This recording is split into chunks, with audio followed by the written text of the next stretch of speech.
Olá!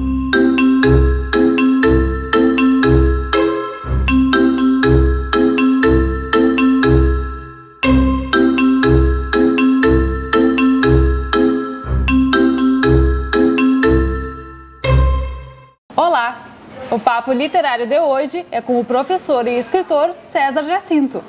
Ele fez a sua estreia na literatura agora em 2017, com o livro A Vida Comunitária da Dona Santa, que é uma benzedeira aqui de Bagé que estaria completando 117 anos. Obrigada, César, por estar aqui conosco hoje. Bom, vou começar assim, tu é um escritor, tu é um pesquisador, mas eu queria saber como que começou esse teu interesse pela literatura? Como é que foi lá o princípio, quando começou como leitor? Meu agradecimento, a oportunidade de poder estar contigo, Fernanda, nesse teu programa, e já parabenizar por esse espaço cultural, né? Já que cultura é algo muito necessário, né, para que nós possamos ter uma humanidade mais consciente, né, do seu papel, né, no desenvolvimento, principalmente aqui do nosso país. Então, a satisfação poder estar compartilhando esses momentos no teu programa e dizer que escrever eu considero uma grande arte, né, e algo que foi, aos poucos, né, digamos assim, sendo introjetado na minha vida, né. Eu sempre pensei que eu escrevia muito mal, né, e cheguei a fazer vários ensaios na questão da escrita. Inclusive eu já fiz ponta, trabalhei em jornais semanários aqui de Bagé alguns anos atrás, e analisando a minha escrita é algo que tu vai também aperfeiçoando, né? E também alguns autores, né, que eu gostava, eu lia literatura brasileira bastante também, né, tipo desde Machado de Assis, passando por Jorge Amado e tantos outros, né? Quintana, nosso grande poeta gaúcho, e depois outras leituras que foram, né, determinando e, digamos assim, influenciando esse modo de ser, esse modo de escrever.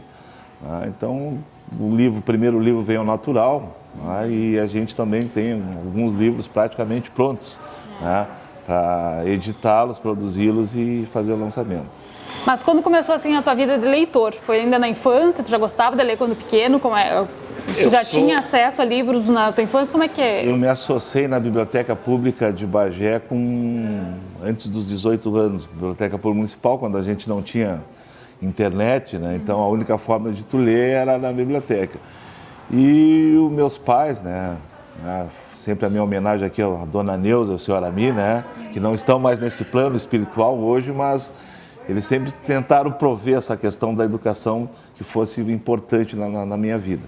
E eles compraram aquelas enciclopédias, Ângulo Júnior, né, algumas outras enciclopédias importantes, e eu tinha em casa e eu gostava muito sempre de estar lendo, para saber sobre determinados assuntos, sempre uma curiosidade. Às vezes eu pegava em vários momentos e lia aquelas enciclopédias, né? Eram vários livros. Isso, vários livros, né, sobre diversos assuntos, né? Sim. E isso foi despertando aquela curiosidade de tentar dar conta, né? De um todo, né, né, que não ficar específico também no assunto, né? Então isso foi muito interessante. E depois, a partir de 1988, né, eu começo a mergulhar no que viria assim a minha linha de escrita, né, e a minha linha de pesquisa acadêmica também, que era a questão das relações étnico-raciais. Então eu li muitos livros, né, do francês Roger Bastide, que pesquisou a vida dos africanos aqui no Brasil. Eu li Arthur Ramos, li Edson Carneiro, que são autores específicos que dão conta, né, dessa temática. E tu já era professor nessa época ou ainda não? Não, nessa época eu era técnico químico. Né? Depois me tornei professor depois. Então são coisas que vão acontecendo na tua vida. Mas o teu coração é mais a pedagogia ou é mais a química? Olha, hoje eu sou um pedagogo permeado pela filosofia, pela antropologia e pela sociologia. Né? Deixa as exatas de lado. Inclusive na escola hoje eu trabalho com filosofia e ensino religioso, né, diretamente. Então, porque o ser pedagogo é isso, né? Ele é permeado por diversas áreas do conhecimento. Né? Então a minha linha de pesquisa hoje se tornou isso, e também a fim de dar conta, né, daquilo que me inquieta, né? Que tu precisa, para te escrever, tu precisa de algo que te inquieta, que te incomode, né? Que faça tu produzir, que faça tu investigar, que faça tu procurar. Eu acho que para mim é esse o ato de escrever. E o que te levou a decidir pela pedagogia? Embora tu tenha sido técnico químico, que é bem mais prático, é mais a área de exatas, né? Mas o que foi? Eu já fiz, como eu te disse, eu já fiz um pouco de tudo na minha vida, de coisas lícitas, né? Digamos assim, né? Então, eu desde de vendedor, de contato comercial de jornal, de fazer reportagem para jornal, mesmo não sendo jornalista, né? Então, eu já fiz um pouco de tudo na minha vida, né? Isso me trouxe experiência. Mas a questão da química, né? Quando eu fui para a Escola Técnica Federal de Pelotas, né? Então era o grande xodó do momento, né? Era algo assim, né? Que todos queriam ir da região, né? Então eu fui e me formei, fiz o curso de Química, foi muito interessante, eu utilizo algumas coisas, porque eu trabalho muito na questão da interdisciplinaridade, né? Na escola, eu gosto muito de trabalhar dessa forma interdisciplinar. Então, de vez em quando, eu utilizo algumas coisas da química, às vezes. Né? Às vezes tem até alguém dizendo assim, olha, o professor também tem formação em química lá, dá uma mão para o aluno lá que está com dificuldade, né? Mas um pouco afastado. Né? Mas e o que te fez decidir pela pedagogia? A pedagogia pela educação. O que aconteceu, Fernanda? Eu, em 1999, nós montamos um grupo aqui em Bagé, chamado Grupo Quilombo, para discutir as questões étnico-raciais. E o grupo, no início não tinha um nome, a gente criou esse nome, Quilombo com K, e aí eu vi a necessidade de ter essa formação na educação. Né? E aí veio a pedagogia. Né? Então, eu tinha trabalhado em Câmara de Vereadores também, como assessor parlamentar, eu consegui uma coisa, eu trabalhei com todos os partidos sem estar afiliado a nenhum partido. Né? Aqui na região, trocava presidentes, trabalhei em Ulha Negra, trabalhei em Pinheiro Machado, trocavam os presidentes, assim, e eu fiquei praticamente 8, 9 anos trabalhando com as câmaras de vereadores aqui da região. E então a pedagogia veio essa necessidade de entender, como eu trabalhava muito, eu fazia muito palestra nas escolas, né? Então foi um foco inicial do meu trabalho, então eu precisava entender tecnicamente como é que funcionava esse universo escolar. Então, por isso que a pedagogia apareceu e também com a influência de alguns professores aí que a gente tinha como base, enfim, né, que também me levaram a escolher a importância da pedagogia, porque dá conta de vários campos do conhecimento da ciência. Né? Tu já até falou um pouquinho aqui, né, introduziu aqui o assunto, né, que tu é militante do movimento negro, né? Como é que foi o teu despertar para essa causa? O meu despertar da causa talvez seja em função das desigualdades que a gente conseguia perceber, em função da discriminação presente, do preconceito velado, muitas vezes, que eu percebia, e que eu não podia ficar imune a isto. Eu precisava fazer alguma coisa, me incomodava. Então, eu desde como qualquer outro representante, pessoa da raça negra, raça no sentido político e não biológico, também explico, porque raça biologicamente falando é uma só, é a raça humana, mas no sentido político que é dado a ela. Então, nós desde cedo, nós temos que aprender a conviver com diversas formas de preconceito e discriminação e a gente perceber essa desigualdade inserida nesse contexto. Então, isso me despertou, por isso que eu procurei aquela literatura específica, E ao ter contato com essa literatura específica, do Edson Carneiro, do Arturo Ramos, do Roger Bastide, eu disse, bom, um dia eu quero fazer alguma coisa que eu possa estar trazendo um alento e uma perspectiva e fazer a discussão nesse campo das relações humanas aqui na minha região. E hoje tu é um pesquisador, da história e da cultura afro-brasileira, Eu trabalho isso nessa perspectiva, a minha linha de pesquisa acadêmica, hoje, inclusive no mestrado em ensino que eu faço na Unipampa ali, o meu trabalho de pesquisa gira em torno da questão das mulheres quilombolas de Palmas. Então, eu estou analisando o contexto que elas estão inseridas, as suas relações, enfim, relacionando gênero e também raça e etnia. E quanto tempo levou das tuas leituras sobre o assunto até iniciar a tua própria produção regionalizada? Olha, digamos assim, as minhas primeiras produções, aí também vem a importância do jornal, Eu também sou colunista do jornal Folha do Sul, Eu comecei desde 2007, eventualmente eu enviava colunas para os jornais, sempre com esse tema centralizado, né? E aí, eventualmente, saíam publicados nos jornais, desde o extinto Correio do Sul, né? Em jornais da região, enfim, e depois nos jornais hoje, que estão em ativa aqui em Bagé. E desde 2014 eu sou colunista fixo do Folha do Sul, né? Escrevendo sobre tudo, né? Eu tenho essa liberdade, né? Os editores sempre me deram essa liberdade para que eu possa escrever. Mas, de vez em quando, sempre eu me inclino para essa questão racial que é importante, né? Mas foi talvez um grande despertar, talvez o grande momento, né? Assim, digamos assim, de desencadeamento, né? Dessa minha escrita afirmativa, eu creio que foi em 2010, quando da realização da Copa do Mundo de 2010 na África do Sul, né? Eu lembro que a Angelina Quintana, a FIFA, né, grande jornalista, né, deve ser telespectadora do programa, mas já mando um abraço para ela aí, né, grande professora. E ela era editora do jornal Folha do Sul, que estava no início, né? E aí nós conversando um dia, aí surgiu a ideia de fazer um especial sobre a Copa do Mundo na África do Sul, né?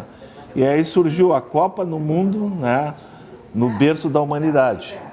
Então foram 6 escritas, 6 textos que eu escrevi durante o período que esteve vigente a Copa do Mundo de 2010. Então foi do 1 ao 6, eu falava desde a história, né, das invenções, do protagonismo dos africanos em diversas áreas, que isso é de certa forma invisibilizado, né, nessa perspectiva eurocêntrica que nós temos aqui no nosso país. Então trouxe tudo isso à tona, né? Então foi muito interessante e aí não parei mais. E nas tuas pesquisas regionais, assim, teve alguma coisa que te impactou muito, alguma descoberta que tu tenha feito, que tu nem imaginava, ou algo? O que mais te chamou a atenção nas pesquisas específicas aqui da região? Na questão da região, como a gente precisa, eu trabalhei muitos anos numa perspectiva macro, né? Então eu aprendi o geral, então eu li sobre autores africanos, eu li sobre autores brasileiros, para depois vir regionalizando, né? Então eu acho que inclusive a Dona Santa acho que é a grande marco até dessa pesquisa regional, né? Mas o que eu noto? Eu confirmo a questão, fazendo essas minhas análises, as minhas pesquisas regionais, que realmente Bagé é uma cidade, né, onde houve também um forte escravidão aqui, né, principalmente no século XIX, né, em que uma população de negros consideradas vieram para essa região a partir de 1770, né, onde já havia os índios charruas, né, do grande grupo dos pampianos, né, que é a região que habitava isso, e a gente viu que foi a grande mão de obra, né, que impulsionou, né, o funcionamento de fazendas, mais ali próximo de Pelotas, as charqueadas, né, que geraram uma imensa fortuna ali para os proprietários de charqueadas. Então eu noto que toda essa importância que foi, acho que a confirmação, né, dessa questão desse braço negro escravizado, né, que foi extremamente importante, né, para o enriquecimento, né, de poucos, né. Então isso é uma coisa que eu consigo constatar. Bom, hoje tu é professor de uma escola de escolas públicas, né, sim, que é onde você concentra o maior número de estudantes, né, nas escolas públicas é muito mais que nas privadas, né. Verdade. Qual é a tua percepção, assim, da relação dessa nova geração com a literatura? Olha, eu vejo, né, eu trabalho sempre numa perspectiva de acreditar no jovem, né, de acreditar na criança, né, com a perspectiva de mudança, né, de ele ser um sujeito ativo, um sujeito cônscio, né, e que ele pode ser, sim, parte de mudanças. Então, eu sempre trabalho com essa perspectiva. Eu vejo assim, que não há um incentivo também para a questão da literatura específico. São algumas iniciativas a nível nacional, com algumas premiações, enfim, mas que nem todas as pessoas têm acesso. Mas eu noto assim que a literatura, os professores da área da linguagem, né, têm empreendido, né, uma série de atividades com o objetivo de questão de se despertar literário.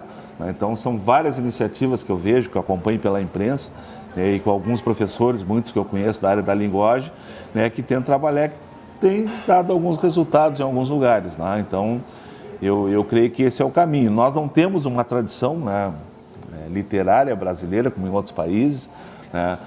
Em alguns países, por exemplo, aqui da América Latina, por exemplo, Argentina e Chile, né? Um simples lançamento de um livro, né?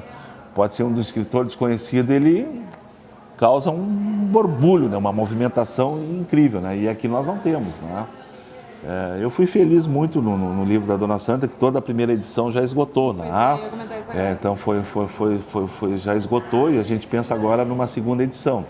Mas eu vejo que a escola, acho que é uma grande aliada para esse despertar literário. Agora, falando especificamente do livro, né, já que tu introduziu o assunto, né, A Vida Comunitária de Dona Santa, uma benzedeira negra nos Pampas Gaúchos, né? Como é que tu chegou à história dessa mulher? Quem é essa mulher? Dona Santa é uma pessoa que eu sempre escutei falar dela, né? Eu sou um bagense já cinquentenário, né? Tenho 50 anos, né?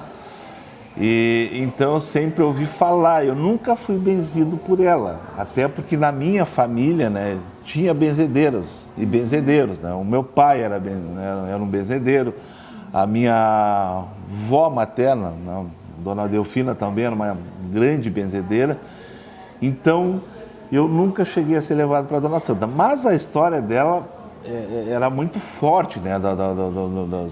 As pessoas, a comunidade falava muito, Dona Santa, Dona Santinha, né? Lá do Passo do Príncipe, né? E isso me chamava a atenção. Nos anos 2000, eu conheci a Estela, neta dela, que milita comigo no movimento social negro, né?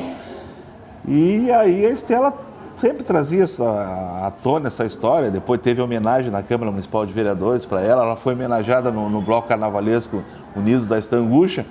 Então eu digo, quando aconteceu em 2015, eu fazia uma especialização na Unipampa, 2014, aliás, eu comecei em 2015, eu defendia a monografia de conclusão.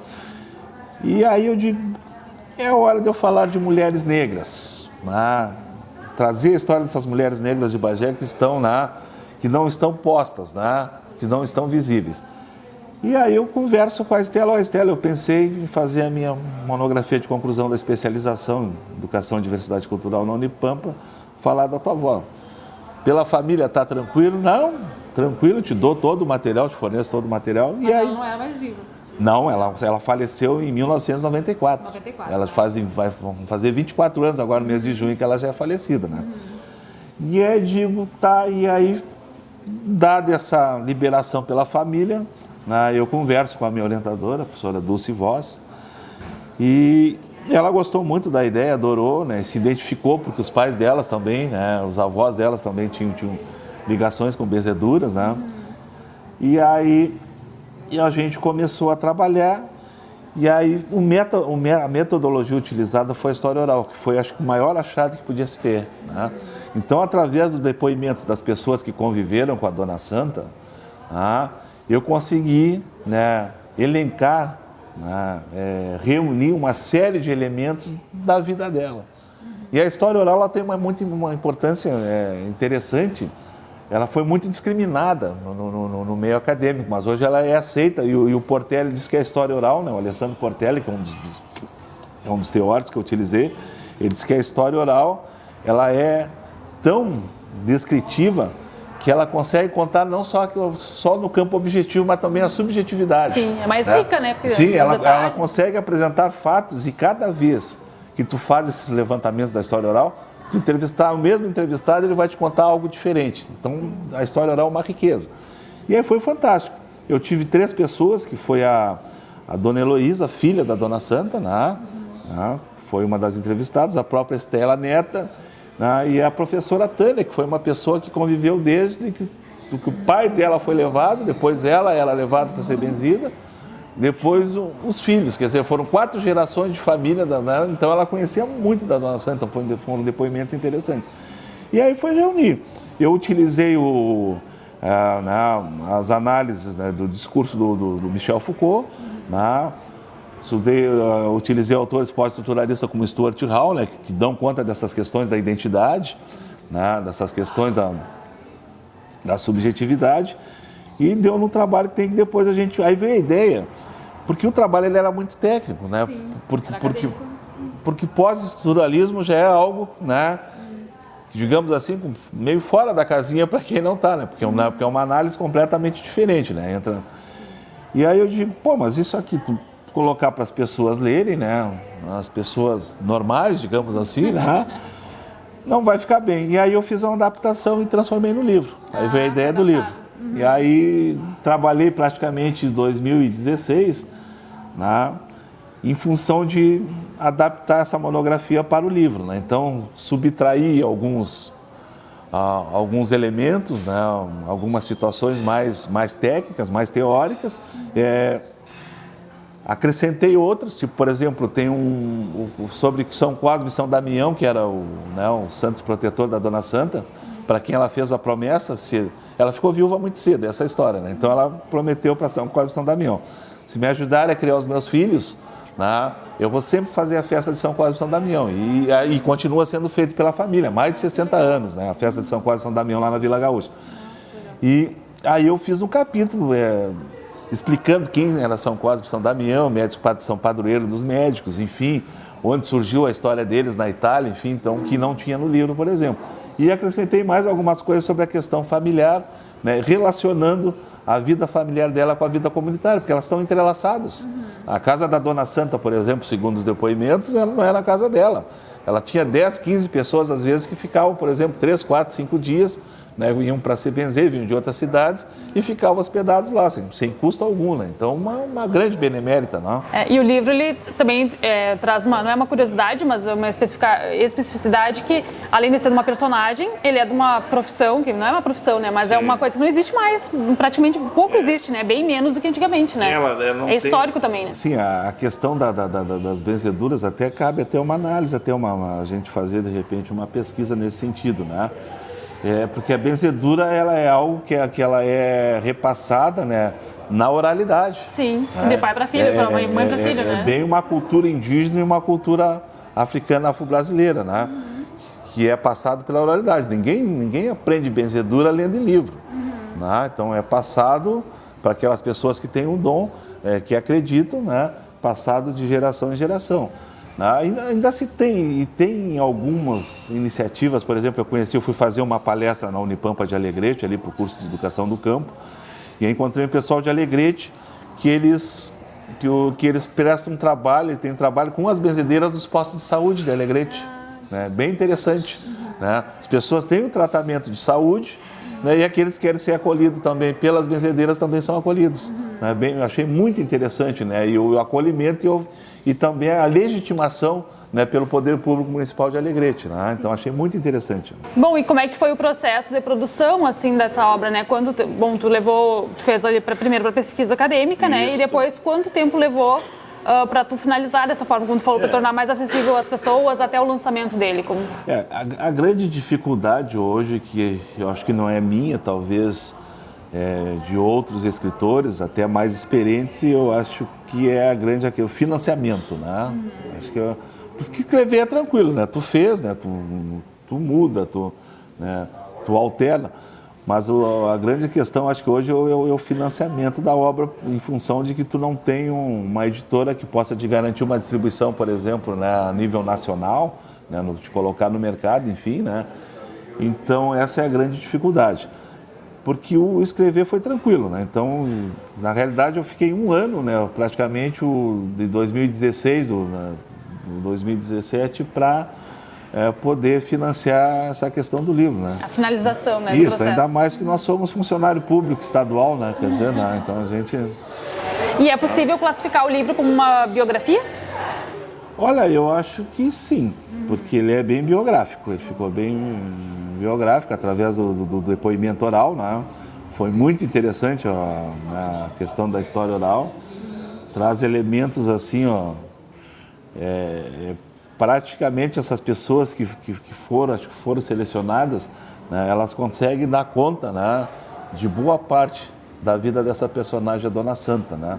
Claro que depois surgiram outras histórias, até de pessoas dizer assim, eu tenho a minha avó, está com mais de 90 anos, conheceu a Dona Santa, eu digo, mas eu não soube antes, né? Isso novas histórias, né? Então... E como é que é para ti a sensação de ter um livro teu numa livraria? Agora não tem mais porque esgotou, né? Mas de ter um livro, as pessoas estarem lendo a tua obra. Como é que é a tua sensação? Eu creio que essa receptividade do livro da Dona Santa foi muito boa e assim, eu posso te dizer, garantido, se surgir uma segunda edição, ela tem mercado para isso. Porque também não me preocupo com o mercado, me preocupo, por exemplo, de que essa obra seja divulgada nos lugares mais diversos possíveis, né? E foi o que eu consegui. Eu enviei muito livro via correio, né? Então, pessoal professores da educação da URGS, lá da pós-graduação, do mestrado e doutorado, que me pediram o livro, da Universidade Federal de Pelotas, né? Da Universidade Católica de Pelotas, né? Então, ele chamou muita atenção, tanto, né, do público em geral, como também do meio acadêmico. Então, para mim, foi uma sensação de muito deleite mesmo, né, de muito prazerosa, né, de ter escrito e ainda hoje eu recebendo os cumprimentos, né, pela iniciativa, por trazer à tona, né, uma história de vida, né, não que ela não tivesse legitimada, mas que trazer à tona, né, de forma escrita, né, que está registrada agora, né, então está ali guardada, as pessoas têm, olha, eu tenho o livro da Dona Santa, né, e também o livro tu pode passar para outras pessoas, emprestar, enfim, né, tu pode socializar e multiplicar os leitores dessa obra. Não?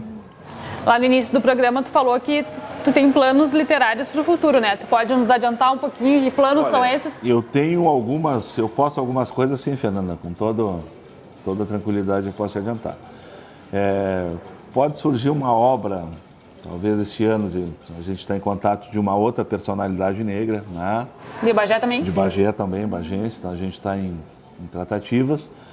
Eu tenho um livro que eu falo também, que ele está praticamente pronto, que eu trago, que é a minha trajetória de militância no movimento social negro, né? Então tem esse também o custo vai ser meio exagerado, porque ele é com foto, então eu conto com foto e textos, eu conto cada evento importante que eu participei, né? Então eu tenho, por exemplo, quando na Assembleia Legislativa duas comissões da Assembleia definiram, né, a implementação das ações afirmativas de cotas para negras e negros nos concursos públicos estadual. Então, eu estava lá. Então, são momentos importantes. Eu estive na primeira Conferência Nacional de Igualdade Racial em Brasília, né? Aliás, estive nas 3 anteriores, sou delegado da 4ª também. Tá? E na última foi quando foi anunciado em 2013, né, a reserva de cotas para negras e negros nos concursos públicos federais, né? Então, são grandes momentos. Eu tive, por exemplo, na inauguração da Rádio Palmas FM, eu que conduzi o pessoal do Ministério das Comunicações, né, com equipamento para ser montado. Então, são muitos momentos, né, momentos artísticos da Noite Cultural Afro, que foi uma criação minha, do Grupo Quilombo, né, o Seminário Ojuobá, que já foram feitas 6 edições também. Então, eu tenho todos esses eventos também vai ser transformado em livro. Não sei quando, se hoje, né, se amanhã ou se ontem, né? Porque nós podemos trabalhar uma perspectiva meio que atemporal, né? Não, né? Seguindo a perspectiva do Einstein, né? E atualmente as suas pesquisas são... O que está pesquisando atualmente? Eu estou trabalhando na questão das mulheres quilombolas de Palmas, né, no contexto, que a minha pesquisa está muito concentrada nessa questão, que é a minha dissertação de mestrado, né? Então, mas também tem outras coisas que eu também estou buscando, né? Também como o aprofundamento de outras personalidades também, né? Claro que o tempo também nos limita muito, né? Então, tu nunca tens o tempo necessário, né? Não, ou que pelo menos tu gostarias o suficiente para te poder desencadear uma série de pesquisas, né? E a própria academia também te toma muito tempo, né? A academia te toma muito tempo com os componentes curriculares e com a escrita da dissertação, né? Bom, para finalizar, então, a gente sempre pede uma dica de leitura, né, para os nossos telespectadores. Então, gostaria da tua dica de leitura. Olha, eu poderia dar várias dicas de leitura, né? Eu acho que eu gosto muito do poeta do Mário Quintana, né? Um gaúcho, né? Que foi injustiçado, não chegou à Academia Brasileira de Letras, né? Então a gente tem, acho que não é só eu, acho que enquanto escritor, acho que outros escritores também têm esse ressentimento. Eu gosto muito do Mário Quintana, eu gosto muito também do Jorge Amado também, né? Que é um baiano que consegue, né, traduzir a vida dos baianos, a realidade dos baianos ali também, né? E também uma literatura mais específica na questão, acho que para entender, né, a questão do descolonialismo, né, eu acho que Frantz Fanon, né, que é um grande escritor, né, que fala bastante sobre essa questão da gente tentar descolonizar esse país. Né? Então, acho que ficam essas dicas de leitura. Obrigada, então, César, por ter participado do Papo Literário, que encerra aqui. Nós voltamos no próximo domingo, a partir das 7 horas da noite. Tenha uma boa leitura!